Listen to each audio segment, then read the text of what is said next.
اہل سنت زندہ باد، اہل سنت زندہ باد۔ الحمد للہ رب العالمین والعاقبۃ للمتقین والصلاة والسلام علی سید الانبیاء والمرسلین، اما بعد فاعوذ باللہ من الشیطان الرجیم، بسم اللہ الرحمن الرحیم۔ یا ایہا النبی حسبک اللہ ومن اتبعک من المؤمنین، صدق اللہ العظیم والحمد للہ رب العالمین۔ میرے آقا کے پیارے غلاموں، نوجوان ساتھیوں اور بزرگوں، السلام علیکم ورحمۃ اللہ تعالی وبرکاتہ۔ آئیے سب سے پہلے اپنے آقا و مولا حضور تاجدار مدینہ سرور قلب و سینہ احمد مجتبی محمد مصطفیٰ صلی اللہ تعالی علیہ وآلہ وسلم کی بارگاہ میں جھوم جھوم کا درود شریف کا نذرانِ عقیدت پیش کرے، پڑھیں بابا سے بلند،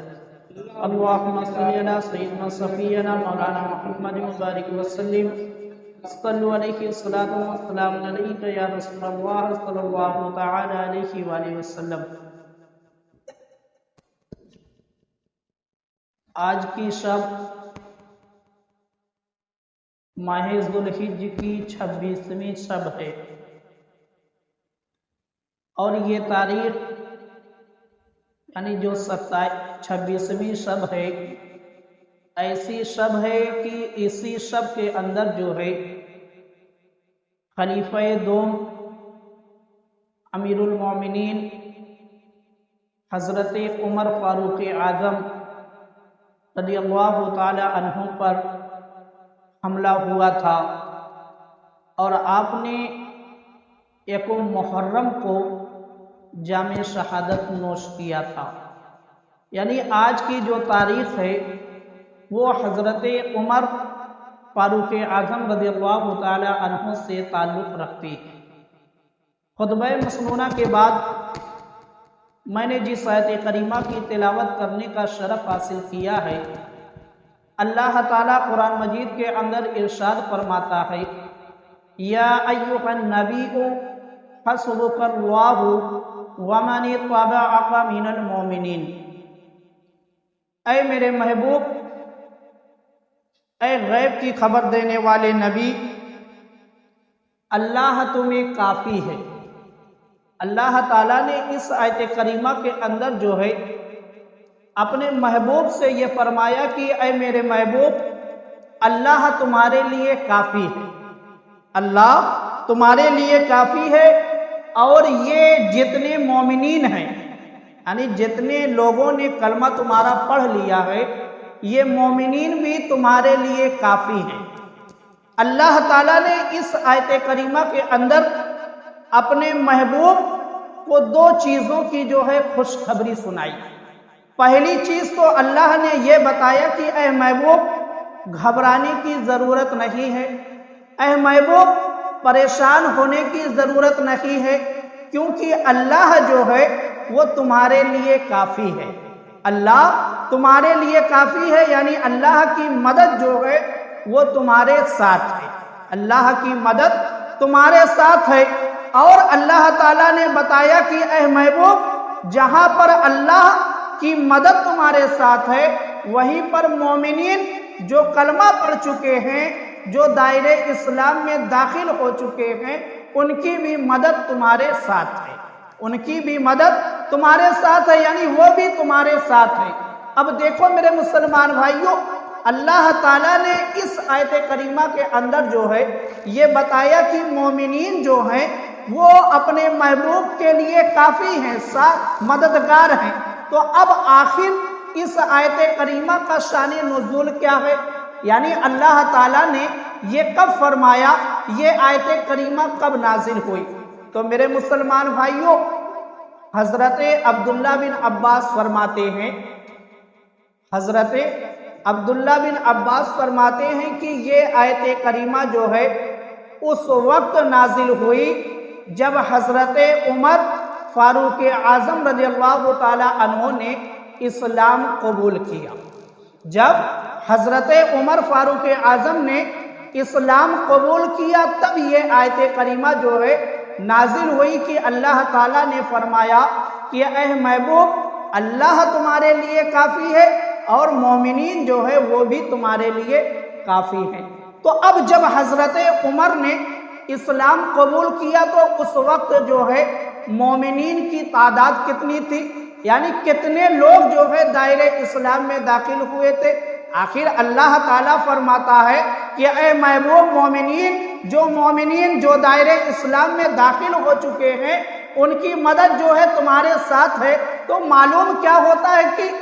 بہت زیادہ لوگ دائرہ اسلام میں داخل ہو گئے تھے۔ نہ کہ میرے مسلمان بھائیوں، جب حضرت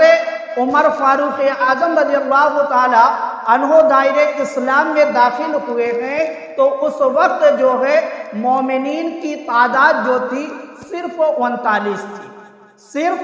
39 تھی۔ اللہ تعالیٰ نے ان 39 لوگوں کو یہ بتایا کہ اے محبوب یہ جو 39 لوگ دائرہ اسلام میں داخل ہو چکے ہیں جن میں سے مرد بھی ہیں اور عورتیں بھی ہیں، 39 میں مرد بھی ہیں اور عورتیں بھی ہیں، اور اللہ تعالیٰ فرماتا ہے کہ اے محبوب یہ 39 کی جو تعداد ہے، یہ 39 جو مومنین ہیں یہ تمہارے لیے کافی ہے۔ تو معلوم کیا ہوا کہ وہ جو 39 تھے وہ پہاڑ سے بھی ٹکرانے والے تھے، جو 39 تھے وہ ظلم و ستم سے پیچھے ہٹنے والے نہیں تھے، بلکہ اپنے محبوب کے ہر حکم پر لبیک کہنے والے تھے، ہر حکم پر لبیک کہنے والے تھے۔ تب تو اللہ تعالیٰ نے فرمایا کہ اے محبوب یہ جو تمہارے غلام ہے جانثار ساتھی ہے یہ تمہارے لیے کافی ہے۔ اب دیکھو میرے مسلمان بھائیوں، جب میرے آقا سرکار دو عالم صلی اللہ تعالی علیہ وآلہ وسلم نے اپنی نبوت کا اعلان کیا، میرے آقا نے جب اپنی نبوت کا اعلان کیا تو اعلان کرنے کے بعد حضرت عمر، حضرت ابوبکر، حضرت علی، حضرت عثمان غنی، حضرت بلال، حضرت خباب، اس طریقے سے لوگ جو ہے دائرہ اسلام میں آتے رہے، دائرہ اسلام میں آتے رہے، یہاں تک کہ 6 سال کا عرصہ گزر جاتا ہے، 6 سال کا عرصہ گزر جاتا ہے، صرف جو ہے 38 لوگ دائرہ اسلام میں آئے۔ 6 سال کے اندر میرے آقا کی تبلیغ سے جو ہے صرف 38 لوگ جو ہے دائرہ اسلام میں آئے، اور وہ بھی جو دائرہ اسلام میں آئے تھے یعنی جنہوں نے اسلام کے دامن کو تھام لیا تھا وہ اپنے آپ کو مسلمان ظاہر بھی نہیں کرتے تھے، وہ اپنے آپ کو مسلمان ظاہر بھی نہیں کرتے تھے، نہ وہ کھلے عام تلاوت کر سکتے تھے نہ وہ کھلے عام عبادت کر سکتے تھے، بلکہ یہ لوگ جو ہے چھپ چھپ کر جو ہے اللہ کی عبادت کیا کرتے تھے اور تلاوت کیا کرتے تھے۔ تو میرے مسلمان بھائیوں یہ 38 لوگ جو ہے جو 6 سال کی مدت میں دائرہ اسلام میں آئے، اب دیکھو دائرہ اسلام میں لانے کے لیے میرے آقا نے کتنے ظلم و ستم کا سامنا کیا۔ طائف کے اندر میرے آقا نے پتھر کھائے، یہاں تک کہ آپ کا پورا جسم جو ہے وہ لہو لہان ہو گیا، یہاں تک کہ آپ نے شیب ابی طالب کے اندر 3 سال گزارے، آپ نے اپنی آنکھوں سے بچوں کو روتے ہوئے دیکھا، بھوک و پیاس سے بلکتے ہوئے دیکھا، یہاں تک کہ میرے آقا کے راستے میں جو ہے کانٹے بچھائے گئے، آپ پر طرح طرح کے ظلم و ستم کیے گئے، یہاں تک کہ 6 سال کے اندر صرف 38 لوگ جو ہے دائرہ اسلام میں آئے۔ مگر اب دیکھو میرے مسلمان بھائیوں، جب 38 لوگ دائرہ اسلام میں آ جاتے ہیں تو 39واں کون اسلام کے اندر آتا ہے؟ 39ویں نمبر پر جو ہے میرے آقا کے چچا حضرت امیر حمزہ جو ہے وہ اسلام قبول کرتے ہیں۔ 39ویں نمبر پر حضرت امیر حمزہ نے اسلام کو قبول کیا۔ اب یہ حضرت امیر حمزہ جو ہے یہ مکہ معظمہ کے ایسے طاقتور آدمی ہیں کہ جن سے مقابلہ کرنے کے لیے جو ہے کفار مکہ لرزتے تھے، کفار مکہ لرزتے تھے، یعنی اللہ تعالیٰ نے آپ کے بازوؤں میں اتنی طاقت دی تھی کہ ہر کوئی جو ہے آپ سے مقابلہ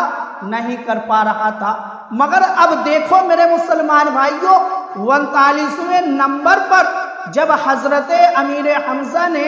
اسلام کو قبول کر لیا تو اسلام کو ایک طاقت مل گئی، اسلام کو ایک طاقت مل گئی۔ مگر ابھی میرے مسلمان بھائیوں ایک ایسا جاباز بہادر جو ابھی تک دائرے اسلام میں نہیں آیا تھا، مگر کفار مکہ کے اندر جو ہے ایک ہلچل سمجھ گیا تھا۔ کیونکہ حضرت امیر حمزہ جیسی شخصیت جو ہے اسلام کے اندر آ گئی تھی۔ کفار مکہ پریشان ہو گئے کہ اس طریقے سے اگر لوگ مسلمان ہوتے رہے ایک دن ایسا آئے گا اسلام جو ہے پورے عرب پر چھا جائے گا۔ تو میرے مسلمان بھائیوں ابو جہل جو تھا اس نے جب یہ دیکھا کہ اسلام کے اندر امیر حمزہ جیسی شخصیت داخل ہو رہی ہے، دامن اسلام کو پکڑ رہے ہیں امیر حمزہ جیسے بہادر، تو ابو جہل نے جو ہے ایک خفیہ میٹنگ کی حضرت امیر حمزہ کے اسلام قبول کرنے کے بعد، اور کفار مکہ کے جو بڑے بڑے سردار تھے اس نے سب کو جمع کیا، اور جمع کرنے کے بعد جو ہے ایک خفیہ میٹنگ ہوتی ہے، اور وہ خفیہ میٹنگ اس لیے ہوتی ہے کہ کس طریقے سے اسلام کو مٹایا جائے۔ میرے مسلمان بھائیوں یہ ہر زمانے میں، جیسے آج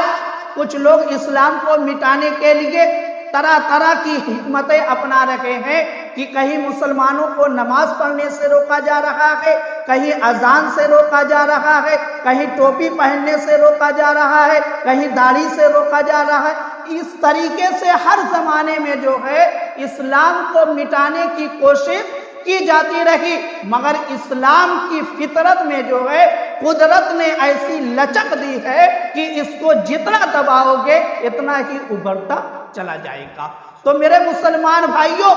اب ابو جہل نے مکہ کے بڑے بڑے سرداروں کو جمع کیا اس لیے کہ کس طریقے سے اسلام کو مٹایا جائے۔ اب سردار تو جمع ہو گئے، مگر دیکھو میرے مسلمان بھائیوں جہاں پر خفیہ میٹنگ ہو رہی تھی وہیں پر ایک شیخ یعنی ایک بزرگ آ جاتا ہے، ایک بزرگ آتا ہے اور ضعیفی کے عالم میں جو ہے وہ وہاں پر آتا ہے۔ تو ابو جہل نے پوچھا کہ آخر تم کون ہو، کیونکہ لوگ اس کو پہچانتے نہیں تھے، تو اس نے اپنا تعارف کیا کرایا کہ میں شیخ نجدی ہوں، میں شیخ نجدی ہوں۔ یہ شیخ نجدی جو ہے ابلیس کا ایک لقب ہے، ابلیس کا ایک لقب ہے۔ ابو جہل فوراً سمجھ گیا کہ یہ ابلیس ہے، اس کو لے جا کر جو ہے اپنی خفیہ میٹنگ کے اندر داخل کر دیتا ہے۔ اب میرے مسلمان بھائیوں جب کارروائی شروع ہوتی ہے تو لوگ اپنی اپنی رائے دیتے ہیں کہ اس طریقے سے اسلام کو مٹایا جائے، اس طریقے سے اسلام کو مٹایا جائے۔ یہ جو شیخ نجدی صاحب آئے تھے جو اسلام کو مٹانے کے لیے انسانی شکل میں ابلیس آیا تھا، اس نے جو ہے جب سب کی رائے سن لی تو آخر میں وہ بولتا ہے کہ اب میری ایک رائے ہے، میں اپنی رائے دینا چاہتا ہوں۔ تو جو اس کے اندر موجود تھے ان لوگوں نے باغور اس کی بات کو سنا اور اس نے کہا کہ میری رائے یہ ہے کہ اگر اسلام کو مٹانا ہے، اسلام کو پھیلنے سے روکنا ہے تو محمد صلی اللہ تعالی علیہ وآلہ وسلم کو قتل کر دیا جائے۔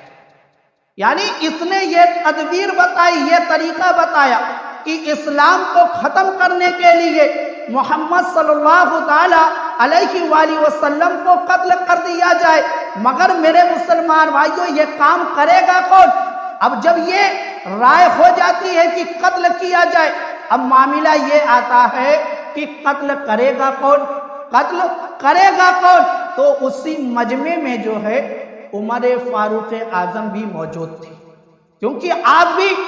مکہ کے بہت بڑے رئیس تھے، آپ بھی بہت بڑا مقام رکھتے تھے زمانے جاہلیت کے اندر بھی۔ تو آپ نے کہا کہ میں یہ کام کروں گا، میں یہ کام کروں گا۔ اب رات میں یہ تدبیر ہوئی،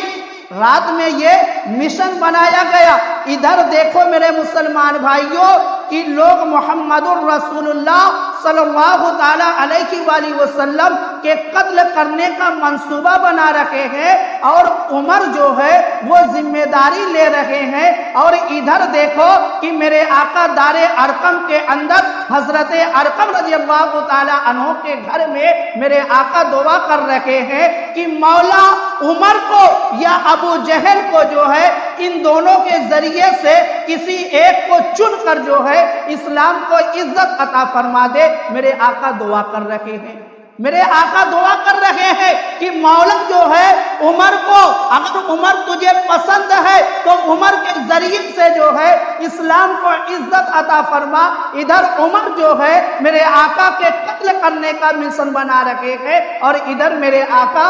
دعا کر رکھے ہیں کہ مولا عمر کو جو ہے عمر کے ذریعے سے اسلام کو عزت عطا فرما۔ اب میرے مسلمان بھائیوں، جب صبح ہوئی حضرت عمر جلال میں تلوار لے کر نکلتے ہیں، اور نکلنے کے بعد آپ جو ہے میرے آقا کی تلاش میں نکلتے ہیں کہ محمد الرسول اللہ کہاں ہے، آج میں ان کو جو ہے قتل کر دوں گا۔ راستے میں ایک صحابی جن کا نام جو ہے حضرت نعیم بتایا جاتا ہے، وہ ان سے ملاقات ہوئی تو انہوں نے پوچھا کہ اے عمر، کہاں جانے کا ارادہ ہے، آخر ارادہ کیا ہے، یہ تلوار ننگی لے کر آپ کہاں جا رہے ہیں؟ تو عمر نے کہا کہ میرا ارادہ یہ ہے کہ آج جو ہے میں محمد صلی اللہ تعالی علیہ وآلہ وسلم کو قتل کر دوں گا، تاکہ یہ اسلام جو ہے ہمیشہ کے لیے ختم ہو جائے۔ تو انہوں نے کہا کہ اے عمر، پہلے اپنے گھر کا حال لے، اپنے گھر کا پتہ کرے،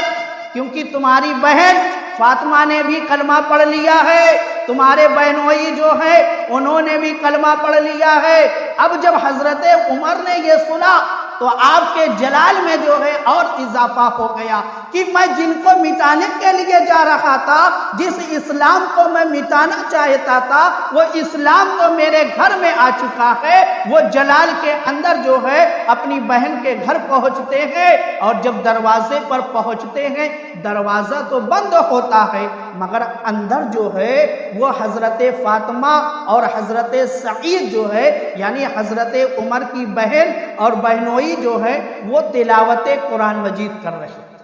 اور حضرت خباب جو ہے وہ سورہ طٰہٰ پڑھا رہے تھے، یعنی اندر جو ہے تعلیم قرآن ہو رہی تھی۔ حضرت خباب جو ہے قرآن کی تعلیم دے رہے تھے، اور جب حضرت عمر دروازے پر پہنچتے ہیں قرآن کی آواز جو ہے آپ کے کان سے ٹکراتی ہے، آپ نے جلال کے اندر جو ہے آواز دیا، اور دروازہ جب کھلتا ہے تو اندر جانے کے بعد جو ہے پورا معاملہ دیکھتے ہیں کہ آخر بات کیا ہے۔ عمر نے پوچھا کہ اے میری بہن، آخر کیا ہو رہا تھا؟ میں نے اس طریقے کا معاملہ سنا ہے کہ تم لوگوں نے اپنے باپ داداؤں کے دین کو چھوڑ دیا ہے، اسلام کو قبول کر لیا ہے۔ جب ان کی بہن اور ان کے بانوئی نے اس بات کی تصدیق کر دی کہ ہاں ہم لوگوں نے اسلام کو قبول کر لیا ہے، میرے مسلمان بھائیوں، حضرت عمر نے جلال میں اپنی بہن اور اپنے بہنوئی کو جو ہے بہت مارا، مگر جیسے ہی غصہ ٹھنڈا ہوتا ہے، غصہ کم ہوتا ہے، جلال کم ہوتا ہے۔ اب دیکھو میرے مسلمان بھائیوں، کیونکہ میرے آقا نے دعا کی تھی کہ مولا عمر کے ذریعے سے اسلام کو عزت عطا فرما، جب جلال کم ہوا تو حضرت عمر نے پوچھا کہ اے میری بہن، آخر تم لوگ پڑھ کیا رہے تھے؟ جو تم پڑھ رہے تھے لاؤ مجھ کو بھی دکھاؤ، میں بھی پڑھنا چاہتا ہوں۔ اب حضرت فاطمہ نے کہا کہ اے میرے بھائی، اس مقدس کتاب کو پڑھنے کے لیے پہلے جو ہے وضو کرنا پڑتا ہے، یعنی پاکی حاصل کرنی پڑتی ہے۔ تو حضرت عمر کو وضو کرایا گیا، اور قرآن کا وہ ورق، کیونکہ ابھی قرآن کا نزول ہو رہا تھا، اس طریقے سے کتابی شکل میں قرآن نہیں تھا، بلکہ کاغذ پر، پتے پر، پتھر پر، چمڑے پر اس طریقے سے آیت کریمہ لکھی ہوتی تھی۔ تو جب حضرت عمر نے سورہ طٰہٰ کی آیت کریمہ کو پڑھا ہے تو ان کی آنکھوں سے جو ہے آنسو بہنے لگے اور ان کے دل کی دنیا جو ہے بدلنے لگی، دل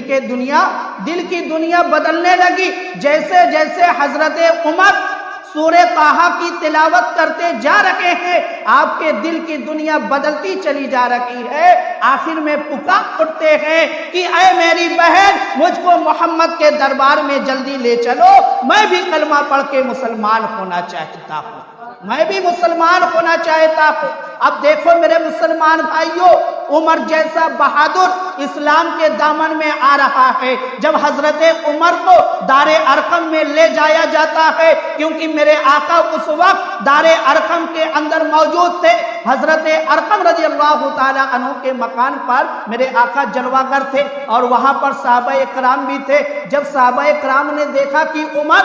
ہاتھ میں تلوار لے کر آ رہا ہے اور ادھر ہی چلا آ رہا ہے، تو حضرت امیر حمزہ نے اس وقت کہا تھا کہ اگر عمر نیک ارادے سے آ رہا ہے تو اس کا استقبال کیا جائے گا، اور اگر عمر جو ہے وہ قتل کے ارادے سے آ رہا ہے یا جنگ کے ارادے سے آ رہا ہے تو حضرت امیر حمزہ نے کہا کہ آج اسی کی تلوار ہوگی اور اسی کا گردن ہوگا۔ تو میرے مسلمان بھائیوں، جب حضرت عمر میرے آقا کے دربار میں پہنچتے ہیں، میرے آقا نے حضرت عمر کے دونوں کندھوں کو پکڑا اور پکڑنے کے بعد ہلایا اور ہلانے کے بعد کہا کہ اے عمر، یہ ظلمت کے اندھیرے میں کب تک ٹہلتے رہو گے؟ کب تک جہنم کے اندھیروں میں ٹہلتے رہو گے؟ آ جاؤ، جنت کی طرف آ جاؤ، دائرے اسلام میں داخل ہو جاؤ، میرا کلمہ پڑھ لو۔ حضرت عمر نے فوراً جو ہے میرے آقا کا کلمہ پڑھ لیا اور دائرے اسلام میں داخل ہو گئے۔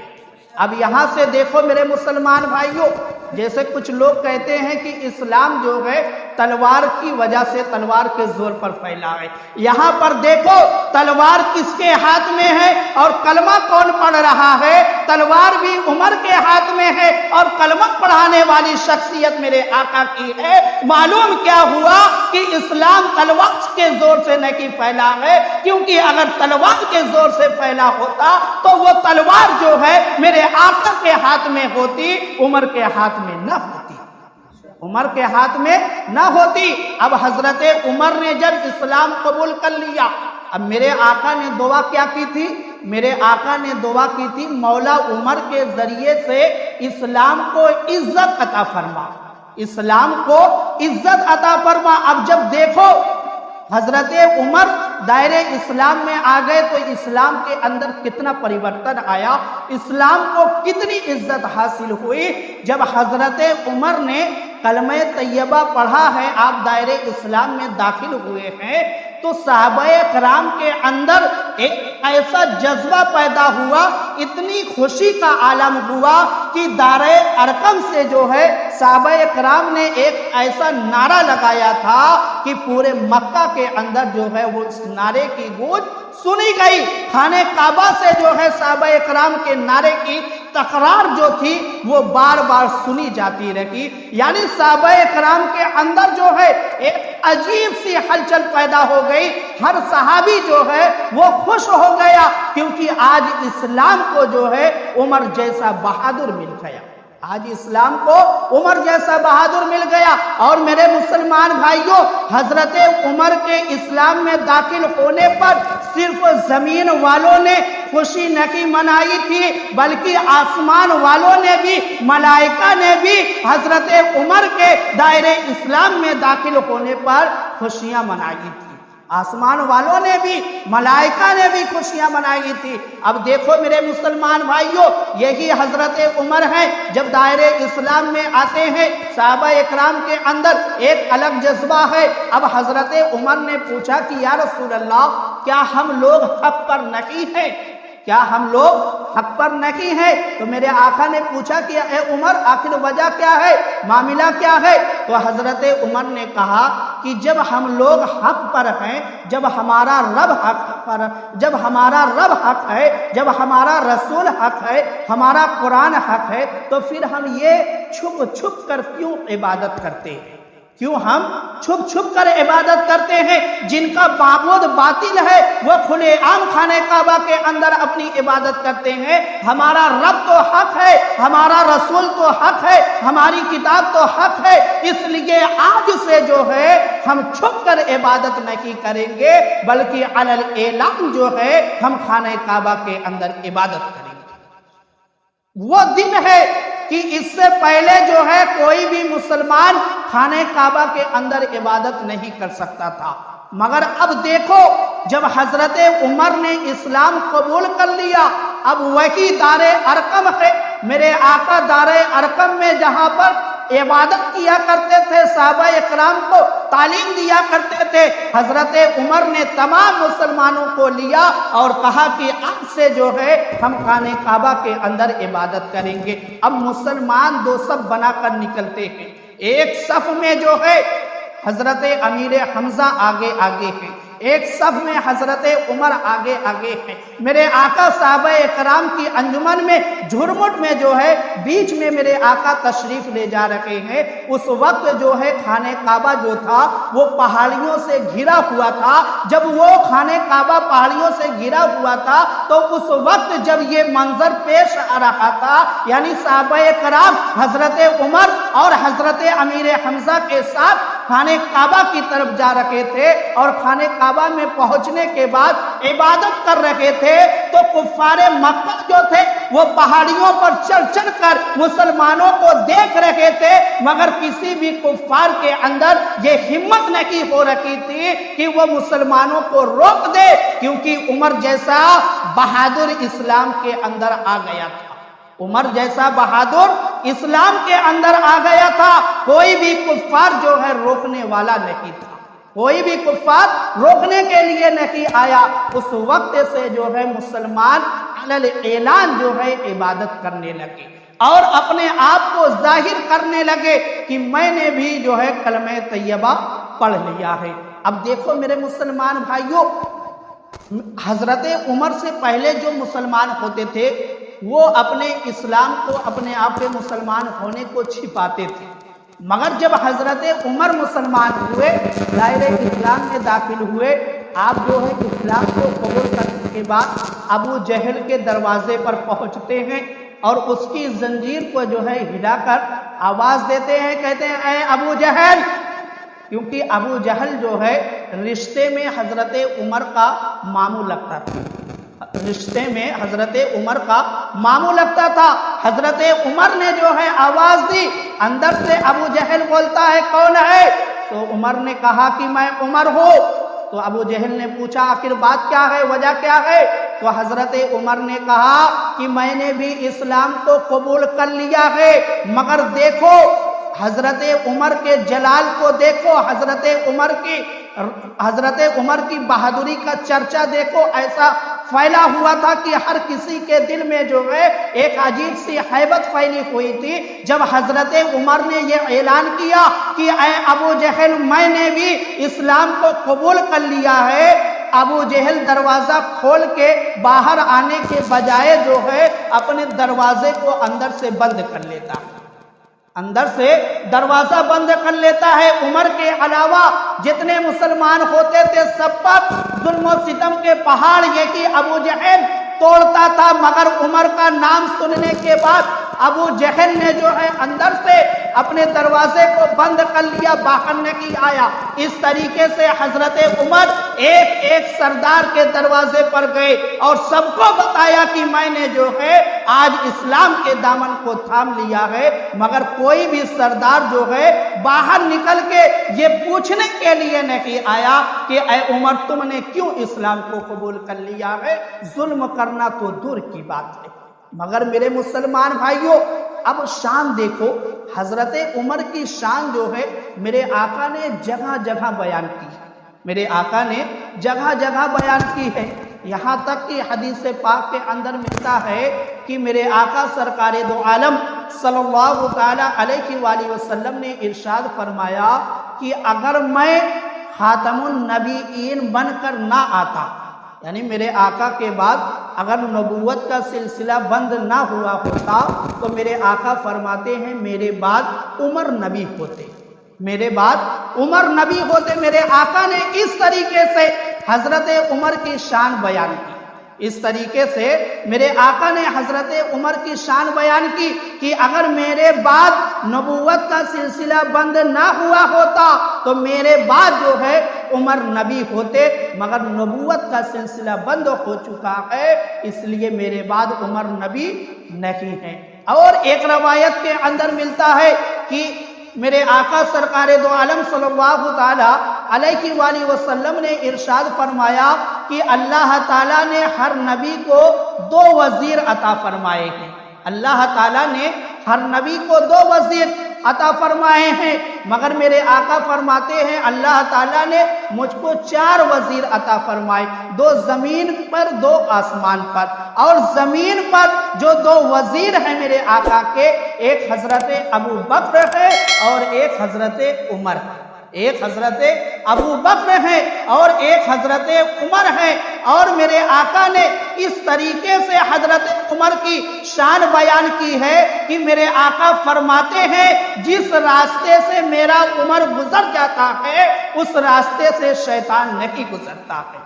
میرے آقا فرماتے ہیں کہ میرا عمر جو ہے جس راستے سے گزر جاتا ہے اس راستے سے شیطان جو ہے وہ نہیں گزرتا ہے۔ میرے مسلمان بھائیوں، حضرت عمر کو اللہ نے ایسا جلال عطا فرمایا تھا اپنے محبوب کے صدقے میں کہ آپ جس راستے سے گزر جاتے تھے اس راستے سے جو ہے شیطان بھی نہیں گزرتا تھا۔ میرے مسلمان بھائیوں، آپ کی کرامات بھی بہت زیادہ مشہور ہے اور احادیث کے اندر جو ہے وہ بہت ساری حدیثوں کے اندر جو ہے آپ کی فضیلت کو بیان کیا گیا ہے۔ ایک آخری حدیث پاک سنیں کہ ایک مرتبہ جو ہے میرے آقا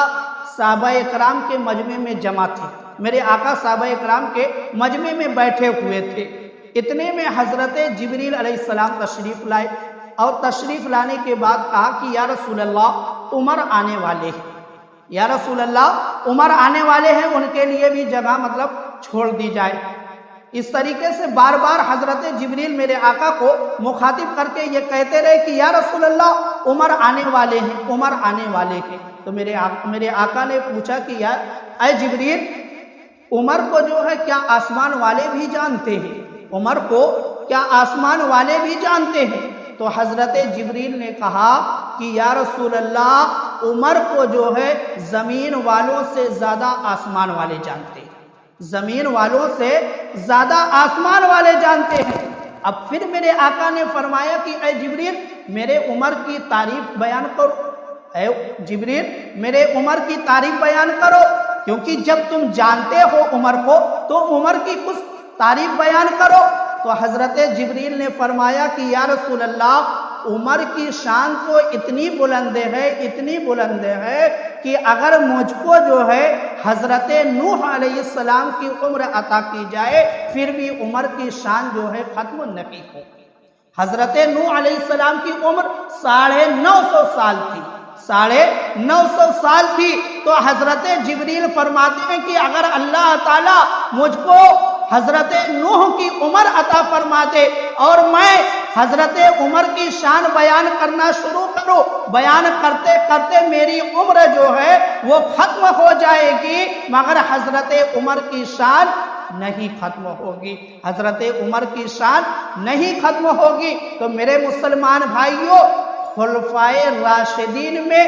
دوسرے نمبر پر حضرت عمر فاروق اعظم رضی اللہ تعالی عنہ ہیں، اور مبشری عشرہ مبشرہ میں بھی آپ کا داخلہ ہے، یعنی جن کو میرے آقا نے دنیا میں کی جنت کی بشارت سنائی ہے، اس میں ایک نام جو ہے حضرت عمر کا ہے۔ تو میرے مسلمان بھائیوں، خلفائے راشدین کی محبت جو ہے وہ اہل ایمان پر واجب ہے، خلفائے راشدین کی محبت اہل ایمان پر واجب ہے، اس لیے ہم خلفائے راشدین سے بھی محبت کریں۔ اور یہ 26ویں جو شب ہے ذوالحج کی، اسی تاریخ میں جو ہے فجر کے وقت حضرت عمر فاروق اعظم رضی اللہ تعالی عنہ پر حملہ ہوا۔ آپ فجر کی نماز پڑھا رہے تھے مسجد نبوی کے اندر، آپ مسجد نبوی کے اندر فجر کی نماز ادا کر رہے تھے، پڑھا رہے تھے، امامت کر رہے تھے، تو صف میں ہی جو ہے ایک ابو لولو فیروز نام کا مجوسی تھا، وہ اسی صف میں جو ہے چھپا ہوا تھا۔ جب حضرت عمر نے نماز شروع کی تو اس نے جو ہے آپ پر حملہ کر دیا، اس نے آپ پر حملہ کر دیا۔ جب آپ پر حملہ کیا گیا، آپ جو ہے شدید زخمی ہو گئے، آپ کو اٹھا کر جو ہے لے جا کر آپ کے مکان پر صحابہ کرام نے پہنچا دیا۔ اس طریقے سے جو ہے آپ 26 تاریخ کو زخمی ہوئے اور 1 محرم کو جو ہے آپ کی شہادت ہوئی۔ یہ میرے مسلمان بھائیوں حضرت عمر فاروق اعظم کی سیرت کے چند پہلو تھے جو میں نے آپ کے سامنے بیان کیا، کیونکہ آپ خلفائے راشدین میں سے بھی آپ کا شمار ہوتا ہے، آپ امیر المومنین تھے۔ اگر ادھر جائیں گے تو بہت لمبی بات ہو جائے گی، اس لیے میرے مسلمان بھائیوں اللہ تعالیٰ کی بارگاہ میں دعا ہے کہ مولا ہم سب کو عمل کرنے کی توفیق عطا فرمائے۔ وآخر دعوانا